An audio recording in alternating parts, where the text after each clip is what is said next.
یہ ہاتھ میں نہیں لیا کہ اگر کسی ایک نے نبی کو کہیں لکھتے ہوئے دیکھ لیا ہوتا تو کہتے یہ قرآن انہوں نے لکھا ہے. اللہ کا کلام ہے, اللہ ہی کا رہے.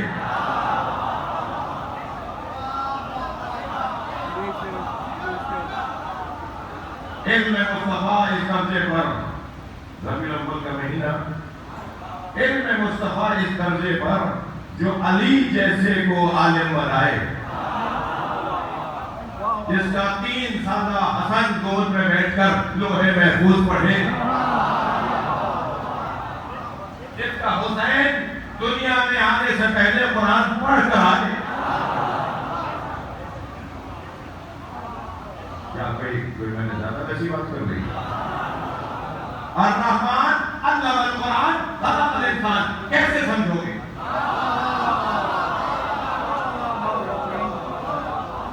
الرحمن علم القرآن. ابھی اٹھائیے قرآن مسجد میں, آپ کے پاس سافٹ ویئر بھی موجود ہے. سورہ رحمان میں اللہ کہہ رہا ہے وہ رحمان جس نے قرآن پڑھایا پھر انسان کو خلق کیا. یہ خلق ہونے سے پہلے کون سا انسان ہے جو قرآن پڑھ کر آیا؟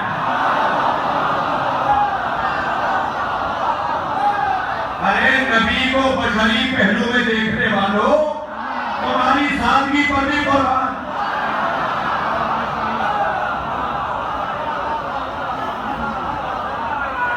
صلوات پڑھے محمد و آل محمد. لاہوری کوئی کہیں مل جائے, کہاں کے آپ کی لاہور؟ اچھا میں لاہور گیا تھا. اچھا بھائی بہت شکریہ, آپ ہمارے شہر گئے تھے. میں ہاں لاہور تو گیا مگر لاہور میں مچھلی نہیں ہوتی. وہ لاہوری کہے گا کہ آپ نے لاہور دیکھا؟ ہاں میں لاہور دیکھا مگر لاہور میں مچھلی نہیں. وہ کہے گا کہ یہ جملہ آپ کو بتا رہا ہے آپ نے لاہور دیکھا نہیں. جو یہ کہتے ہو کہ نبی کو لکھنا پڑھنا نہیں آتا, انہوں نے باب شہر علم کو دیکھا ہے. ابھی انہوں نے علی کو نہیں دیکھا تو شہر علم کو کیسے سمجھیں گے؟ جو شہر علم ہو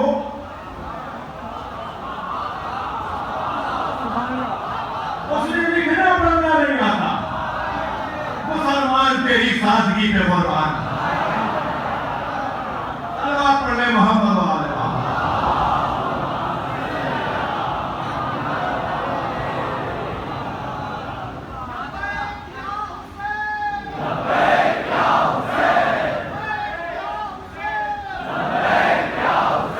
بلندر صلوات پڑھنے.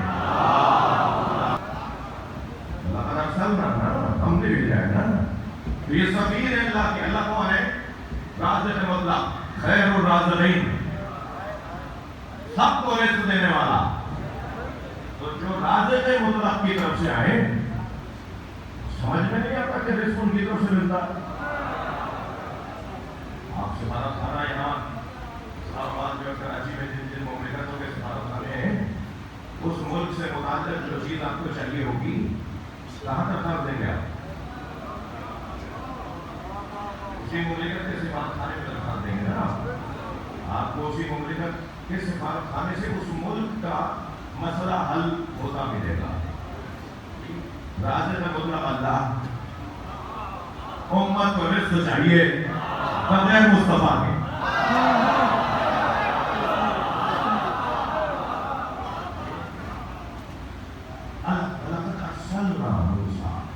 ہم نے بھیجا ہے موسیٰ کو. اچھا مجھے تسلی دیجیے, مجھے اندازہ ہے بہت دیر سے بیٹھے ہیں.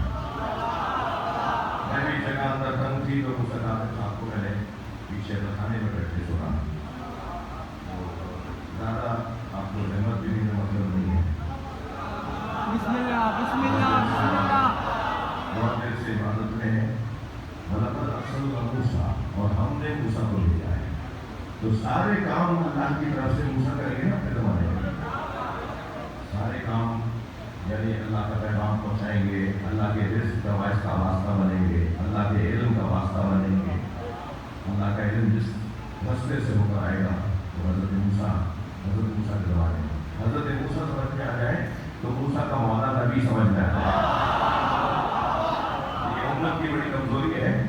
کہ یہ باہر والے سے زیادہ متاثر ہوتے ہیں.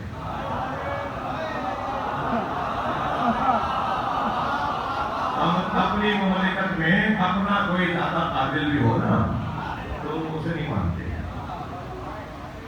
حضرت موسیٰ کو مان لیں تو پھر خود وہ بھی سمجھ میں آ جائے گا جن کی امت میں ہونے کی آرزو موسیٰ کرتے ہیں. تو اب اللہ کی طرف سے علم بھی, اللہ کی طرف سے رزق بھی, اللہ کی طرف سے حیات بھی, اللہ کی طرف سے کوئی ذات بھی ہے. حضرت موسیٰ کے ذریعے آئیں گے نا. میں جملہ بڑا وزنی آپ کو دیا کر رہا ہوں. جب سارے اللہ کی طرف سے کام موسیٰ کے ذریعے سے آئیں گے تو ہماری حاجتیں موسیٰ کے ذریعے نہیں جائیں گی. یعنی وہاں سے یہاں لانے والا تو ہو اور یہاں سے وہاں لے جانے والا نہ ہو. جو یہاں کا پیغام وہاں لے جائے اسی کو وسیلہ کہا جاتا ہے. اور وسیلہ کسے کہا جاتا ہے؟ کہتے ہیں کہ قرآن میں وسیلے کا لفظ دکھاؤ. ہاں بعض لوگ لفظ وسیلہ دکھاؤ. تو قرآن میں 2 جگہ لفظ وسیلہ ہے اور 50 جگہ مفہوم وسیلہ ہے. 50 جگہ مفہوم وسیلہ ہے. یہ جو اللہ کی طرف سے بھیجے گئے ہیں یہ خود دلیل ہے کہ اللہ نے انہیں سجا کر بھیجا, سنوار کر بھیجا. یہ حضرت موسیٰ کی بات کر رہا ہوں. مجھے مولا نبی کا قول مولا علی کے بارے میں یاد آ رہا ہے. بسم اللہ. مولا نبی فرماتے ہیں یا علی زینک اللہ فی الدنیا بالزہد و حب المساکین. یا علی اللہ نے تمہیں 2 چیزوں سے سجا کر بھیجا ہے. اللہ اکبر. علی کو اللہ نے سجا کر بھیجا ہے. بھیجے گا تو سجا کر ہی بھیجے گا. علی کو اللہ نے 2 چیزوں سے سجا کر بھیجا ہے. ایک تو تم دنیا کے زاہد ہو, تمہیں دنیا سے کوئی لالچ مطلب کوئی رغبت نہیں. ایک تم دنیا کے زاہد ہو اور دوسرے تم مسکینوں سے پیار کرنے والے ہو. علی مسکینوں سے پیار کرتے ہیں. اب اللہ کی طرف سے بھیجے جا رہے ہیں حضرت موسیٰ. کیسے بھیجے جا رہے ہیں؟ بے آیات ہے نا. ہم نے اپنی آیات کے ساتھ بھیجا ہے. اچھا اگر یہ بھی نہ کہتا نا اللہ تو صرف اتنا ہی کافی تھا کہ ہم نے بھیجا ہے. بھیجا ہے تو پھر سوال کر بھیجے گا, سجا کر بھیجے گا. یہ اللہ نے بھیجا ہے. آپ اپنا نمائندہ بھیجتے ہیں تو کتنی تیاری کروا کے بھیجتے ہیں. شرمندہ مت ہو جانا, پشیمانی نہ ہو جائے. یہ کاغذ بھی ساتھ لے جاؤ, وہ ڈائری بھی ساتھ لے جاؤ. اور دیکھو وہاں پر فلاں آدمی اگر تم سے کوئی پوچھے تو اس کا جواب یہ ہے. افسران بیٹھے ہوئے ہیں, آپ اپنے نمائندے اپنے لوگ ایک دوسرے ڈپارٹمنٹ میں اپنے اداروں میں بھیجتے ہیں, تیاری کر کے بھیجتے ہیں نا. تو اللہ اگر اتنا بھی کہتے تھا کہ ہم نے موسیٰ کو بھیجا ہے تو یہ بھی کافی تھا کہ تیاری سے بھیجا ہے. لیکن اس کے بعد بھی وہ کہہ رہا ہے کہ آیات نا ہم نے اپنی آیات کے ساتھ بھیجا ہے, خالی ہاتھ نہیں بھیجا.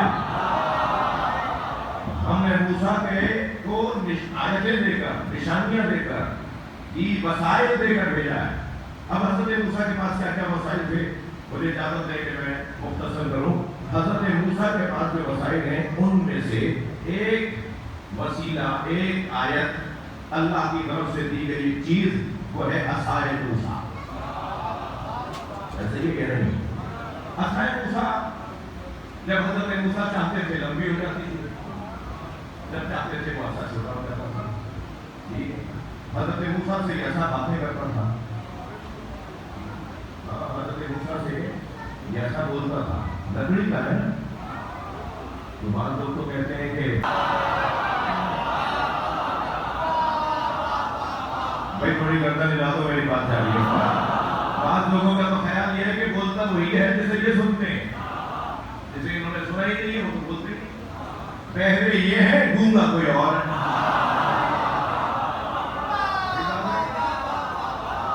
بھائی یہ کوئی ضروری نہیں ہے کہ اگر مجھے کچھ سنائی نہیں دے رہا تو وہ بول بھی نہیں رہا. اللہ مجھے اور آپ کو بار بار مقامات مقدسہ پہ لے جائے. خاص طور پر امام علی رضا علیہ السلام کا زیارت نامہ. مولا کے زیارت نامے میں ہے کہ جب ہم زیارت نامہ پڑھ رہے ہوتے ہیں نا, میں گزارش کروں گا, میں یہ بھی منظر دیکھتا ہوں تو گزاری ہے ہماری کہ ہم لوگ ایک تعداد سب نہیں, ایک تعداد حرموں میں بغیر زیارت نامہ پڑھے واپس آ جاتے ہیں. گئے دروازے پہ ایک سلام کیا, بے دھڑا کرتا تھا, پھر وہ گئے. تو اگر ہمارے کسی محترم کے دروازے پر کوئی دربان نہ بھی بیٹھا ہو تب بھی اس کا مقام تقاضا کرتا ہے کہ ہم اسے آواز دے کر کے ہم اندر آ جائیں. اگر ہم کسی مقام مقدس پہ کسی معصوم امام کی بارگاہ میں جا رہے ہیں تو ادب کا تقاضا ہے کہ ہم آواز دیں کہ ہمیں اجازت ہے ہم اندر آئیں. اچھا وہاں اجازت کس سے لینی ہے؟ وہ صاحب مذاق تو ہے ہی مگر وہاں تو فرشتے بھی ہیں, وہاں تو عالیہ الہی بھی ہیں, اور کربلا ہے تو وہاں تو نبی بھی ہیں, آئمہ اہل بیت بھی ہیں. لہذا زیارت نامے میں اجازت نامہ ہے پہلے, پھر درود و سلام ہے جو معصوم نے معصوم کو سلام کیا ہے. میرے دل نہیں اچھے الفاظ ہوں مگر اس معرفت کے تو نہیں ہو سکتے جس معرفت کا مقام معصوم کا ہے معصوم کے لیے. تو امام رضا کے زیارت نامے میں ہے کہ ہم یہ کہتے ہیں حضرت کے سامنے کھڑے ہو کر, ذریعے کے قریب جا کر ہم کہتے ہیں انت تسمع ما اسمع. یا علی ابن موسیٰ رضا ترانی, آپ مجھے دیکھ رہے ہیں, وَتَرُدُّ سَلَامِي وَتَسْمَعُ كَلَامِي, آپ میرے سلام کو سن رہے ہیں, آپ میرے سلام کا جواب دے رہے ہیں, لیکن مجھے آپ کی آواز نہیں آ رہی, اور اس کی وجہ یہ ہے کہ میرے کان اس قابل نہیں ہے کہ آپ کی آواز سن. میں نے ساجد بھائی پچھلے دنوں ایک کلام کہنے کی توفیق ہوئی, ہلکی پھلکی شاعری کر دیتا ہوں تو مجھے اپنے کو اس سے یاد آ رہے ہیں. میں نے عرض کیا تھا کہ وہ سامنے ہیں مگر ان کو کس طرح دیکھوں. بسم اللہ. سمجھ رہے ہیں؟ وہ سامنے ہیں مگر ان کو کس طرح دیکھوں, حجاب کم نظری درمیان میں حائل ہے. سلوات پڑھنے محمد و آلہ محمد.